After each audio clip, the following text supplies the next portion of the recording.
So, talking about this, let's jump on what are some of your biggest surprises this year? I have 7 surprises. Okay, I've got 5. September 5th. This was a tense, gripping script. It was not exactly the most exciting action movie ever, but it was about real events, and it had a very real documentary feeling, so it was like a long nightmare at the office. Or I think people are calling it September 5, which I'm like, okay, it's September 5th. Yeah, my first one is Late Night with the Devil. This one, I feel like flew so under the radar, and I think it was like a January horror release, so it kind of goes without saying that it flew under the radar.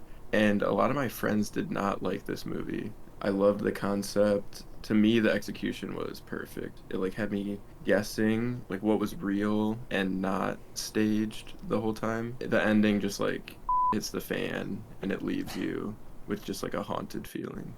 I've seen 66 movies, but that ain't one of them. Make that 67. A Real Pain. That's another surprise. I wasn't excited for this movie, but Jesse Eisenberg, he directed it really well, where it's like aesthetically and also pacing wise, it's like very, it has a rhythm to it. Eisenberg versus Culkin as an introvert versus extrovert, like dealt with pain in a very interesting way. So it was very colorful. It could have been very cliche. Honestly, A Real Pain is kind of cliche, but I appreciated it more than I expected. And that's my surprise. I love him and I hate him. My next pick is Babygirl. And I'm putting this as a surprise because the trailers made this look kind of corny and like just like a I don't know. It looks bad. I'll say it. Yeah. It looks like a gross, How'd you get that like kinky love story. But I went and saw it, expecting a gross kinky love story, and I got this actually very complex, realistic interpretation of it. The third act kind of felt like the third act of Anora. Like they had this love built up that was really just a fantasy, and it's not realistic. This movie, I think, really surprised me, and I ended up liking it way more than I thought because of that. You, Chad, because I have been like, this one and the f***ing Better Man Ape movie. I have been saying I'm not gonna watch these movies. You God, man. Sing Sing. The big surprise with Sing Sing is the end credits. I really don't want to spoil the concept if anyone out there doesn't know it. I just think the film works really well. It's a very touching drama. It's very fleshed out for not all the characters, but definitely for the main couple characters. I've thought about it for a long time. The credits really elevated the movie beyond the experience of watching. Also, for the record, I have not seen Sing Sing either. Okay, then I will definitely not go into more detail.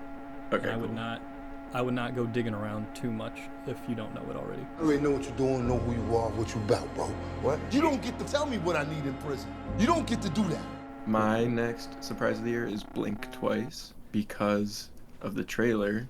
I'm watching this trailer and I'm like, this looks like 10 movies that have been made in the last 2 years. And it looked like the most generic version, like kind of like culty, rich island situation.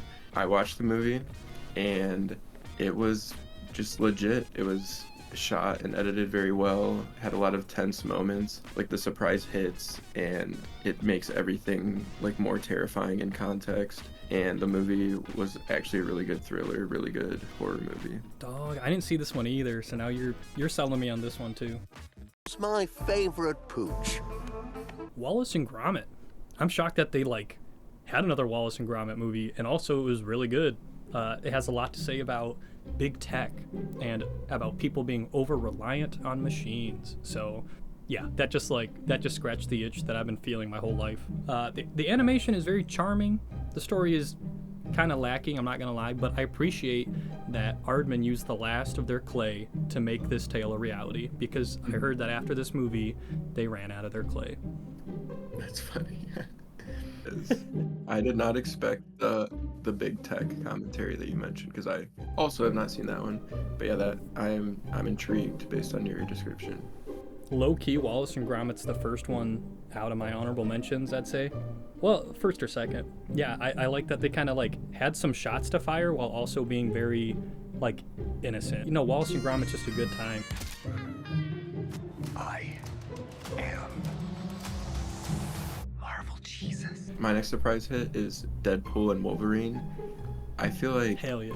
Marvel's kind of painted themselves into a corner with all the multiverse stuff and the TVA 6 shows at the same time that they have like 6 movies planned and all this stuff. Deadpool and Wolverine is a multiverse story, but the way that they tied in all the forgotten Fox franchises was just so well done. Even if it is gimmicky, it like gave all those actors either like a second chance, third chance, or in some cases a first chance.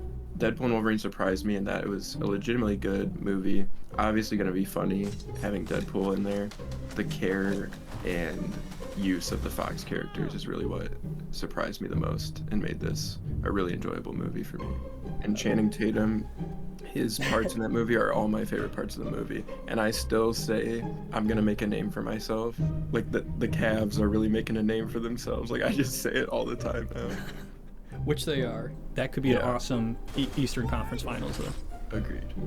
Let's go Cavs, though. I mean, let's go Pistons and then Cavs. But go both.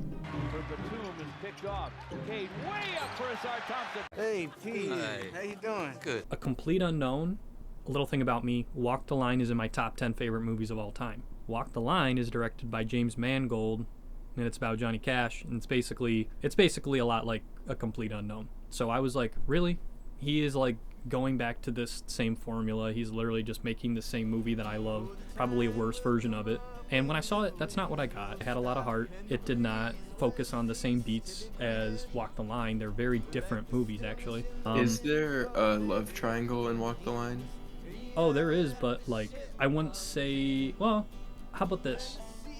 They're framing Bob Dylan a different way than they're framing Johnny Cash, in my opinion. Okay, gotcha. Like, I would say, if you're looking at the details of their life, it's like, yeah, okay, we're going to talk about that too. It does follow the Dewey Cox formula.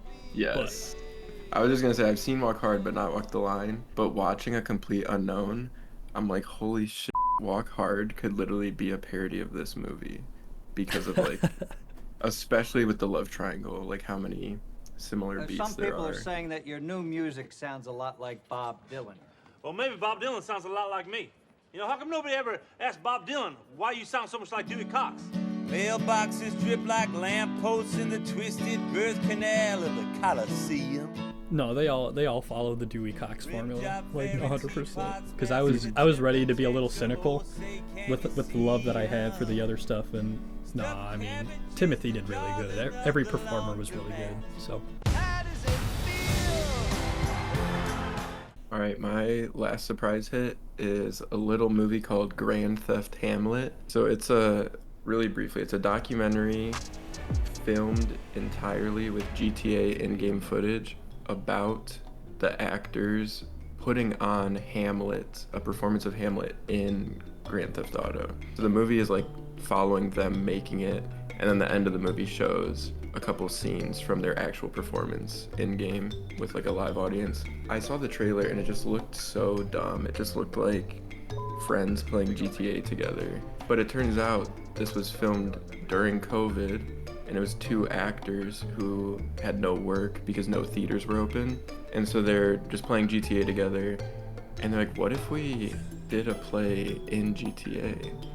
And then they started trying to like cast people who were just like random people in the online lobby. And most of the time they'd like walked up to them and be like, hey, do you want to audition for our play of Hamlet? And then they just like get shot or like blown up or something like that. It ends up being super heartfelt, kind of like the bringing people together during the pandemic aspect of it. And they meet a lot of funny characters along the way. I expected it to be really stupid and actually really enjoyed it. That is the definition of a good surprise. Yep. Maybe he's a purist. Cheers. Timothy and Sebastian Stan both surprised me this year because like they both kind of like elevated themselves to me as actors and also on the national stage. And I just mentioned A Complete Unknown. The other half of that is A Different Man. A Different Man really surprised me. Especially in the second half, which you haven't seen yet, which, Chad, I can't. There's multiple scenes in the second half that don't just catch you off guard, they like grab you by the throat. I thought the movie wasn't the smoothest with its pacing overall, honestly, but the twists and like the gripping performances, like, This movie surprised me like 5 times, so it's wrong to not bring it up. So I literally wrote, make it to the end to see what I mean. So I promise I will, like, if not by the end of the day.